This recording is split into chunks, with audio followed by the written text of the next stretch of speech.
This time I will present to you a famous case from Poland, Rakowiska, a village in Poland located in the Lubelski voivodeship. He was an ordinary, somewhat withdrawn teenager from a so-called good home, the son of a military officer and a teacher. She was a sensitive girl, a poet who had already published her first book of poems.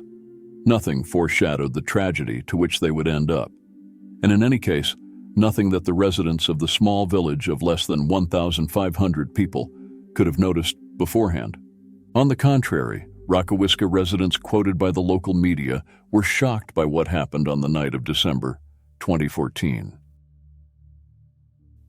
Saturday, 13 December 2014. In the morning, police received a report from a neighbor of Mr. and Mrs. Niedzwiecz, who had heard screams during the night and at dawn saw a door ajar and brown stains on the wall. He thought there had been a burglary. When officers arrived at the scene, they saw the blood-stained elevation and front door, and two bodies inside, a 48-year-old man and a 42-year-old woman. Agnieszka Niedzwiecz was lying by the front door.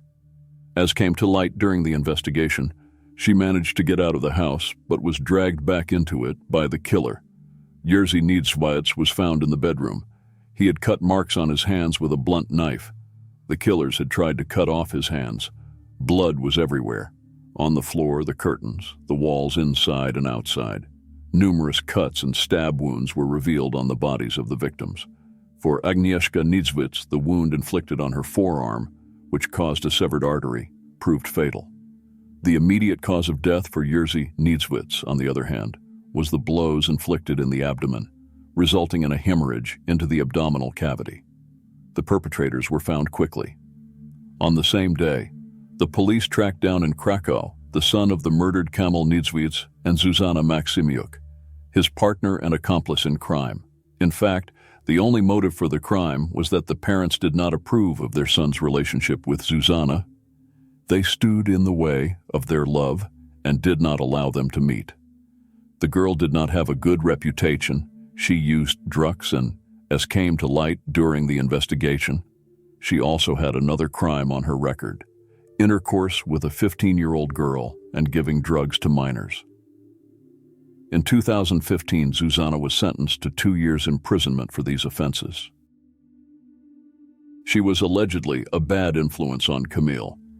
The toxicity of this friendship was actually seen by everyone, seen by the teachers, seen by the class tutor. He became a completely different person. He stopped having any other friends apart from Zuzanna, I believe. He also adopted Zuzanna's views on certain things. He became such a copy of her. She influenced the defendant's psyche. She influenced the psyche of anyone she wanted to influence, was how Kamil's classmate testified during one of the first hearings. How did the murder take place? They planned everything with premeditation and almost clockwork precision. There was even an alibi. The youngsters announced that they were going with friends to Zuzanna's poetry evening, which was to be held in Krakow. They also took care of their clothes. Zuzanna and Kamil traveled to Warsaw, especially for this purpose, where they bought rubber gloves and overalls. Apparently, they were inspired by the film American Psycho, and she regretted not being able to find a coat like the one worn by the murderer in the film in a shop.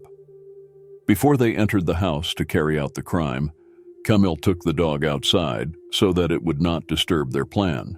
What happened to the dog? This was not mentioned by anyone afterwards. The crime was exceptionally brutal. The media were unraveling the details, especially after the killers themselves revealed them during a site visit. The victims defended themselves, which seemed to further fuel the aggression of the perpetrators. Jerzy almost managed to break away from Zuzanna and snatch the knife from her. But at that moment, his son caught up with him, dealing blows to his back. During the struggle, the girl bit Jerzy's hand, and in an attempt to remove the traces of her teeth and DNA, tried to cut that hand off. Agnes almost managed to escape, but her son dragged her back into the house and slit her throat several times. Afterwards, the young murderers got into their friend's car and drove towards Krakow. On the way, they told their friends about what they had done. They then stopped at the flat of another friend in Krakow, This one was to recount later in court that they had behaved unusually. They were dirty, had no shoes, and told that they had been mugged. When she received a text message from her friend informing her of the death of Camille's parents, she asked him to call the police, and thus Camille and Zuzana were arrested just a few hours after the murder. They confessed immediately, at first expressing no remorse for what they had done. He detailed the course of the crime. She spoke of a satisfying job. During the interview, she also asserted that she felt more and more elated, happier with each blow. The time for reflection came later, during the trial. First, they were both referred for examination and psychiatric observation lasting several weeks, 8 in the case of Camille, as a result of which they were declared sane and aware of their own actions. In June 2015, the Regional Prosecutor's Office in Lublin filed an indictment against Zuzana and Camille, as well as a number of people who had not fully consciously assisted them, to the regional court in Lublin. A fierce battle ensued in the courtroom. The line of defense of the lawyers for both defendants was largely based on shifting blame to the other side. Zuzana's defense argued that Camille was the whole world to the girl and that she was dependent on him. According to Camille's defense counsel, on the other hand, Camille was not born a killer, but became one under the influence of his girlfriend. Between the pair of killers, the love that motivated them to commit the crime apparently burned out, and the fight for survival began. Who was under whose influence? Is it possible to measure how guilty each of them was, and perhaps one more so? In the end, it did not matter to the court. On 4 December 2015, they both heard the same sentence, 25 years imprisonment. They would probably have got more had it not been for their young age, the fact that they pleaded guilty and, finally, at the last moment, remorse. The sentence would also have been harsher if in 2017 the cassation of the general prosecutor Zbigniew Ziobro, who demanded a life sentence for both of them, had not been dismissed. At the time of the crime, Zuzana Maksimiuk was 18 years old and a student of the high school in Biała Podlaska. As a child, she grew up without her father, with whom she did not establish contact until her teenage years. Shortly after she started to establish family contact with her father, he died. The girl was very much affected by this, and, according to her own words, after these events, she decided to pursue a career in poetry. She wrote poems, and a few months before the attack, she published her first volume of poetry, entitled 33, using the literary pseudonym Maria Goniewicz. At the school she attended, she was known for skipping classes and manipulating her peers. She was active on social media, including Facebook, where she also published poems on her fan page, along with her own black and white filtered photos, graphics that were anti-religious or could offend religious feelings, and people with knives.